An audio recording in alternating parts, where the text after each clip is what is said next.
Assalamu alaikum. Кадамжай шаарыбыздын тургундары, Кадамжай районубуздун тургундары, ошондой эле азыр бул жак район жакка кеткен жол, бул жак болсо Кызыл Булак, Охна, Айдаркен, Тала бети деп толтур адамдар ушул жакта келишет.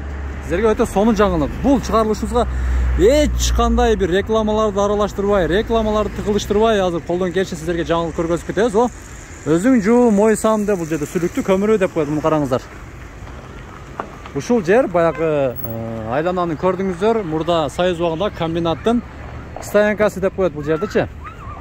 Анан жакында бул жер бүтсө, мынау бизде Исхак Полоткан айыл аймак жагына дагы өтүшөт экен. Бул жакта жаш балдар ойноочу өтө сонун oyun zooktор келиптир, зоопарк келиптир.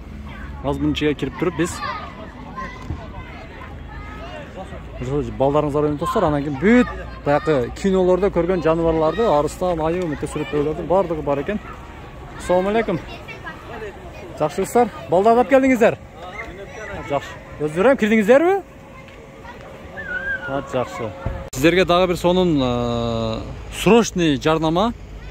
Биз Кадамжай шаарындагы комбинаттын гаражын билесиздер. Ушул жерде турабыз. Дагы 10 күн убакыт калды мына айдын аягына чейин. Бүгүн ай 20-ларга жакындап калса, ноябрдын дагы 10 күн болот экен. Ушул жерге балдарыңызды алып келип, мына зоопаркка кирип, жаныбарларды көрүп, мына жерде балдарыңыздарды ойнотуп кетиңиздер. Себеби өтө сонун экен ичинде мен. Бүт бар экен. Арыстан, аю, карышкырлар, төө куштар, бүркүт, кыскасычы жаш балдарга аябай кызыктуу болот бул. Алып келиңиздер мына. Срочно шуну айтып кеттик биз. Колду мында койдум. Тико дагы мына шаштырат, балдары менен келатат мына. Толтура караңыздар. Сиз алып келиңиздер. Шуну айтып кетели дедик. Кирип көрүп чыктык биз да балдар менен.